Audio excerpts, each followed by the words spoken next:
Honestly, before this, I thought there simply couldn't be a show more vile than CBD, and in terms of the stupidity of what's going on, no TikTok can beat it. And basically, I was right. The only thing that can beat CBD in terms of idiocy is CBD. It's, well, you haven't seen a streamer's compilation yet. That's some real pizzazz, guys. Worse than CBD, that's for sure. It's been breaking its own records for audience infatuation for years now. Yeah, I'm right on time. I realize I'll probably do a Terminator review of the next video as well, you know, while it's still relevant. So, in the last episode, Ilya Sobolev came on board. Oh, and I wouldn't say it was anything special. By the way, I saw that crap, and honestly, well, I had the feeling it was some kind of weird production. It looked, well, somehow, well, in short, how can I say it, artificial. Yes, literally artificial, you see, some kind of humorous genius chat. However, with his presence, you know, he managed to, you know, pretty well rub some of the host's sacred lips. So, now a quick exposition, and then we'll get to the best parts. Well, actually, that's what the video was about, yes. It was clear from the start that this was a show from the rabble, starring rabble, and filmed, naturally, for the same rabble. Despite successful episodes with funny opening lines,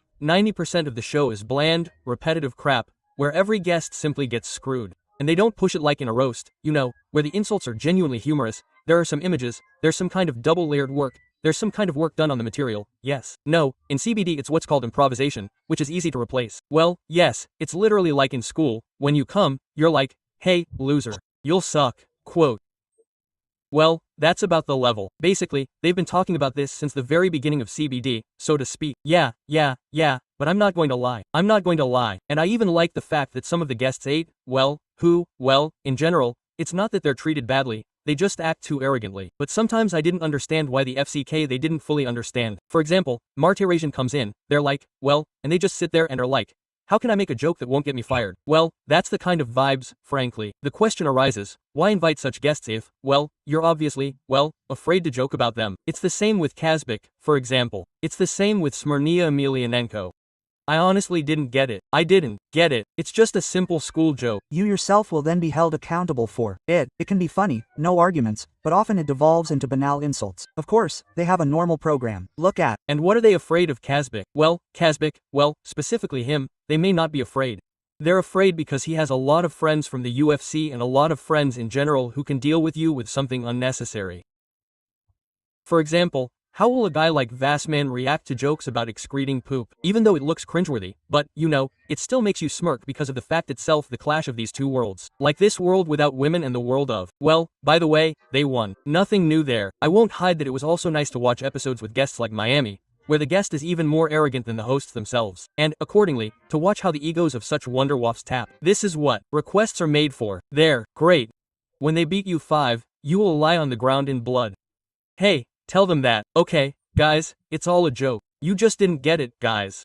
Now tell them that at this moment, I'll look at you. What dirt? Well, it's nice even for V. And can they be like, bro, seriously, you didn't think of something. Get up. I'm sorry you hit a very compassionate, empathetic person. But otherwise, 95% of the episodes are the same old, where the guest is. Let's just acknowledge the fact that there are people who, well, not only don't get jokes, they only have access to them if it's in their circles. Once or twice, if it's from some authority figure. So, they almost always force you down the collar for no reason. Moreover, the show was originally positioned as 5 comedians and a guest. Let me remind you, 5 comedians. They say it in the intro, emphasize it. And that means there should be comedy. But, apparently, either in a pit, or just instead of jokes there is stupid bullying and insults. And who cares? Let's even imagine that I agree with this, that this is the concept of the show. And let it even be like this, you know, a mutated analog of a roast, where the essence is not even they're not trying to make you laugh, but rather to test the guest's tolerance for bullying. But the problem is that even then the show is a complete disaster, because when a key person like Martyrosian is in the chair, the level of bullying doesn't just decrease, it freezes at the very core. The show turns into a competition for Armenian dumpling lovers, where instead of being mean to someone, they mentally simulate it, using their tongues and with a normal working amplitude. I think after this episode, Martyrosian has completely learned to lactate. They fired him up so much with their compliments. And, well, yes, literally what I'm saying is, there are guests who, well, they don't, you know. And their show is such that it implies that they come and everyone is hurt very hard and at once. But that's not the case. If guys with authority come, then they're typical dudes who, all this is according to the rules. They literally joke and jokes. Well, unless you're in a group, that fight is on the same level as 2. If the guy is above you, you have no right to pick on him, because, well, in your world, If someone like that does something for you, you'll just give him a hard time. That's literally how it works for them. At the same time, they won't do anything to him if he makes jokes about them, because, well, he's an authority, he has power over things. These 5 unique people, they're afraid of losing not only their place on this awesome show, but also, well, their E on this very show, when someone comes along who can push that E aside. It's like a boss. Well, for them, Martyrasian is literally the boss. In fact, they've long since moved on from 10-year-old producers like Deuce Mukamatov, when he sold them for literally hundreds of millions on that aforementioned Vkontakta, and then paid them a pittance. Well, Slavik's a comedian, he's a great joker. I think few of you would take a risk in front of a boss, you know, to make a joke about him somehow. You're like, aha, I get it. Let's say you have work tomorrow. I just don't care if the guy doesn't get it. I was joking, but the guys, apparently, didn't like the joke, and they decided to go solo. But the difference is that we mean this about life. That's how it works in life. But if we're talking about a comedy show, it's like the guys are supposed to cross that line and joke about everyone, well, despite some kind of boundaries. You see what the joke is, guys? This is, basically, the reason why they're releasing on YouTube again. This is also the reason why. Well, what kind of comedy show is it without humor? It's weird. The video was basically uploaded. Under the old management of the show, it might not have come out at all. I think it was simply not approved. Like, these monkeys with some of the guests allow themselves to do things that would, in a more regional society, get their petals and cabins blown off. Outside of summer, you can throw a bottle, you know, and launch your body. But Sasha Emelianenko, of course, no. The maximum jokes were about how Sasha is going to tear us all apart. Everyone crossed the line there. This one irritates me. If you're about to cross the line with one person, cross it with everyone, or just, that's it. Yes, that's literally what I'm saying. Don't cross that line. By the way, Emelianenko also noted that he could stack those incomes in a pile if he wanted to. Well, as a joke, of course. And why did all the guys also, as a joke, naturally, their pants? And also as a joke, Semelianenko's part lasted a whole 20 minutes, while the one with Panasenkov in the same episode lasted twice as long. Apparently, it was all in the editing. Well, Panasenkov just won't break it, that's all. The sparkle of the guys' humor, where they joke for a whole hour about how strong Sonya is and how the cops are unwinding him. Okay, in fact, they spent an entire hour harshly putting him, this Emelianenko, down like a loser. And it was so harsh that they weren't afraid to post it online. Okay, who are we kidding? They just chickened out. Well, where would we be without Kazbek? And it would seem that this character is just, yeah, a clever joke. Here, even a person without comedian status can generate so many jokes that he... Well, by the way, yes, it's true. Well, literally the fact that he takes a photo there, everything there turns into some kind of meme. Well, the audience will simply gasp. Well, naturally, the guys piss themselves again as a joke, because, well, Kazbek communicates with Chechens, communicates with UFC fighters, yeah, how could these guys jokingly bring someone to their knees and as a joke, well, to make them apologize? In short, it's not a very good joke. By the way, double standards are bad, guys, but double standards are good. That's why we respect some and piss ourselves off with their huge fists, while we, others in the mouth and throw ourselves at them with our feet, trying to break their necks. In short, we act like comedians, basically. And pay attention, the dude on Tambi will later explain personal boundaries and other limits. But any adequate man understands that Tambi is now finding a mountain. Is there a sense of some kind of setup? No, Chad. Honestly, there is a sense of setup, because Tambi is still climbing so much. How can I say it? Well, somehow tenderly, I don't know. Here's a very tender V-beak. Like, do you want me to put you in a box, little one? Do you want me to put you in a box? Do I want you? Well, that's it, yeah, such and such a foreign one there's a wipe. And in that zone, when his opponent gets a moral, but overwhelming reason to smash his grunt. And it doesn't matter whether it's a show or not, he gets violent, grabs the back of the head in a society where they don't like to get nervous. They fought. Although, yeah, well, in any case, it's not a delivery, he grabs the head like that. In any case, this is absolutely the last one. That's the basis here. If he hadn't grabbed the head, maybe I would have said something else, even less. And, by the way, the humor, where the guys are about to cross the line, that story with the head grab, that's definitely the most utterly redneck act. For some reason, the guys don't like being dunked in poop, so Milo, expensive. Although if this is discussed, it's expensive to watch when worms are cut in half with their own weapons. Sobolev is simply one of the few who wasn't afraid to go into open confrontation with a crowd of comedians, and to carry it out successfully and in the end, to get a real profit from many of the CBD haters. Someone has already dubbed him a finisher, a punisher, a finisher, because of whom this show, in principle, could be closed, but there were laurels. The degree reached the point that KFC boss Tambi, remembering his Caucasian roots, began threatening the little guy with unpacking, hinting at the weight difference and generally, don't joke like that, we get beaten for that. Says Tambi, the, who said that Miami smashed his grandfather with a shovel. Because his grandfather died. And you shovel his rally. Then that's weird, even within the framework of the production, because your online image begins to crumble after that. That is, the poke, who hangs out on shows where moms have humor and humiliation on all fronts, suddenly remembered the Pasonsky. Male gender, sleep well. Today on the comedy show, a man with women's cami. And I was always amazed at how fanboy normies, laughing about Tambi, said he was the most comfortable. Well, actually, I wouldn't have much of an opinion myself. He's like the kindest, really.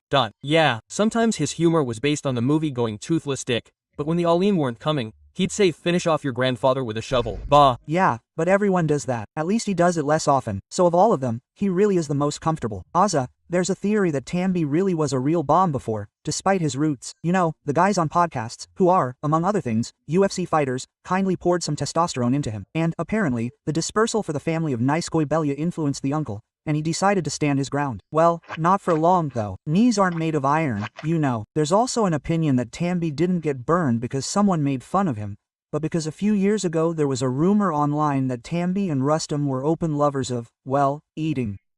And he supposedly got off because he was reminded of his past. That's the joke, yeah, the sausage chat, and that the joke about giving the backstabber a hard time wasn't taken personally because of the level of laughter in the audience, but because of a personal trigger from that very past. Personally, I think that's a bit of a stretch. Well, let's say, even if there's some truth to it, this comedian's level of professionalism doesn't improve with this up-and-comer. These guys have stand-up shows and make money from comedy, but at the same time, in this same comedy, one guy lets 5 people off the hook, bringing out the raw emotions. Well, that's cool. By the way, if anyone's interested, Sobel is far from the first comedian on the show, and there were precedents where our macaques dominated other comedians, sometimes softly, but still. I think Sobolev's experience as a host on a Russian version of the roast, where, well, by the way, yes, he also constantly went to all these jokes without rules. Comedy battles, I think, or comedy battles, he didn't participate in jokes without rules, but he definitely participated in all sorts of roasts with bloggers. There was always something there. At his stand-up shows, he has this story about people trying to leave him in the audience, and he responds to them, because in fact, he's extremely resistant to that. A regular, sour atmosphere, and in these conditions, everyone is obliged to laugh. Well, in short, something like that. Sobolev was put in the box, only not Tambi, who couldn't hit a 60-kilogram child in the heat of the fight,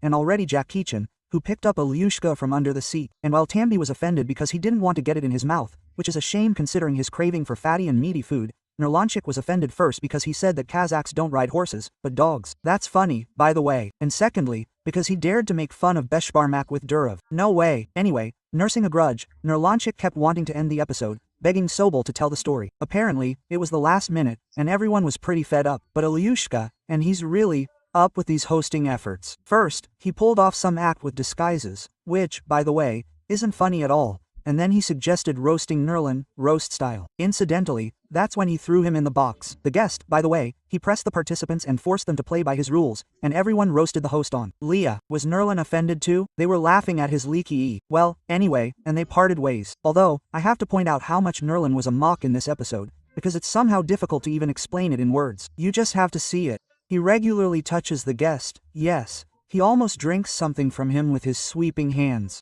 And when he starts to get going, and, of course, when a guy is sitting there, you just can't turn away in front of people, you know? And you want to scratch your balls, but you immediately reach for other people's. That's the problem. But if you reach for other people's balls, well, that turns out to be it, you're latent. Well, okay, whatever. He might make Tibetan bleed, but then Nerlin will laugh it off and let him talk. Otherwise, somehow, it's rude to interrupt someone. They're a professional, after all. And these people. Oh, Maxon blurted out. So I'm all this. I'm in the CHBD, you see, swearing. My jokes are on the same level. They don't appear on TV, you know? Like, they're professionals, so-called. So, the guy's humor is built on insulting his wife, children, and everyone in general. But at the same time, if you joke about him and get a rise out of his questions to Durov, that's it. He'll fight you, Belya. Especially if you're short and skinny.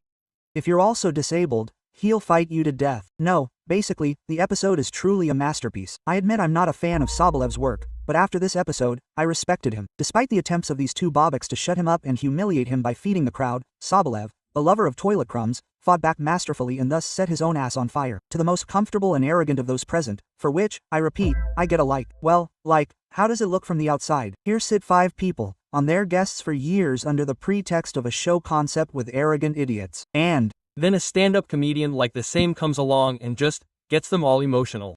When they're simply shown a mirror, essentially getting paid back in the same coin, they burn faster than a fresh match.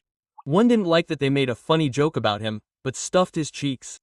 Another didn't like that the guest actively interacted with the audience and found support in them. And this is unacceptable for a punching bag, which, in fact, I would have assumed that they were all actually super kinky, respecting each other, and it's all staged. But then it's strange that on Telegram, the same Tambik, when they wrote to him about Sobel giving him oral sex, cleans himself comments. Well, maybe it wasn't staged back then, maybe it really hurt, and now, well, the guy's really holding on to his grudge, banning everyone. But maybe, maybe they're just trying to remove all the information about this moment so that, well, people who didn't buy the supplies can have an explanation. Where they say Sobel was let go and shoved into a box, likes and approves. Okay, no, that option is ruled out. Well, it turns out that staged, Tambi really did cringe. It's amazing how you can relax after 3 years of collectively degrading the normies, only to have one guy demonstratively annihilate you. And he didn't even annihilate you himself. They literally tripped over him and smashed their own smashers. It turns out that good stress tolerance with finishing moves is enough for this sold-out crowd to start crumbling like a house of cards. By the way, it's surprising, but since Tambi and Nerlin got the part, and Sherbakov sat there without a word and didn't even contribute anything, it even felt like he was the smartest one there. If that's, by the way, Sherbakov is considered the biggest toxic person there, constantly throwing in and trashing everyone. Isn't that right? Sobel posted a video on Instagram, and the caption was so clear it wasn't staged, putting together Sherbakov. And what the hell kind of video was that? Let me see it. No, okay, I'm hardly reminding you. Okay. If you're in a library or at a math Olympiad, you're most likely in remedial class. Sure, the hosts have done some pretty disgusting before. However, when they overact and leave you behind in that same disgusting, then this is worth a lot. It's like you can't beat a macaque in a zoo with your mind and pelt her with your own. Legendary. And if you put aside the irony and jokes, the show was even pretty good at first. But when double standards, hackwork, and an unwillingness to work with the material emerged, when, all you can offer is vilification of the guest, watching such things, well, it just becomes morally difficult and I would even say unbearable. Yes, it's just boring, because it's the same old thing. This episode is just further proof that the show has been around for a long time. And in fact, it's just kicking a slowly decomposing corpse. Except with special. Yes, if something sells on VK and gets 100 million, remember how it was? I whine that when you kick a corpse, coins fall into its pocket. I'll be honest, I was thinking of making a video about why I don't like modern stand-up in general. Oh, and then, just in case, Shapak is on a podcast, everyone writes about him. Shapak is kind of angry, Shapak is a guest again, wow. Yes, of course, I don't think that all the comedians there are. But I'll talk about this in more detail some other time, probably in a separate video. Here, go ahead. So you understand, he was accused on Saline Rin's podcast of being too angry and strangling her too much, given that he's a fan of Alina Rin. You understand, if this video gets 50,000 likes, then I'll definitely get rid of the ban, and, well, I'll make a video about the stand-up. I'll explain why I basically can't watch it. What I consider good in this regard, what's not so good, and so on. Well, regarding the subject, as I already said, there were normal episodes. It was amusing when pompous cokers like Miami are lowered into a puddle or there. I think Yuzik, by the way, didn't like the podcast, although he actually liked it before. The most interesting thing is, because when we left the podcast, they shook hands and said, call me back for another podcast. Cool. Everything's great. Well, then he said something about being baited, that whole story, and so on. It was all because of the hat, because in fact, it was one of the most complimentary podcasts on our channel.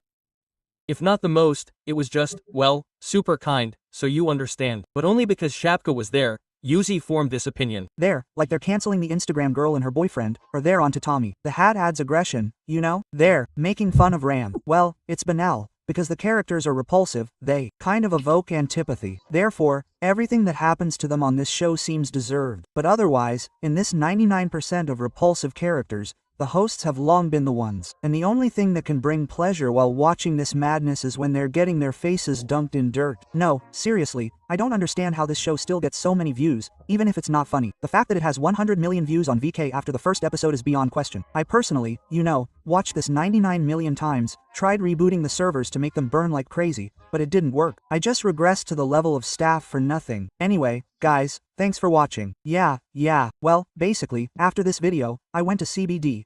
Aw, wait, I'll tell you what I got after this video regarding CBD. Okay, just a sec, it was somewhere around here. Wait, oops, there it is, right now, yeah. I don't give a. Okay, let's take this back, yeah.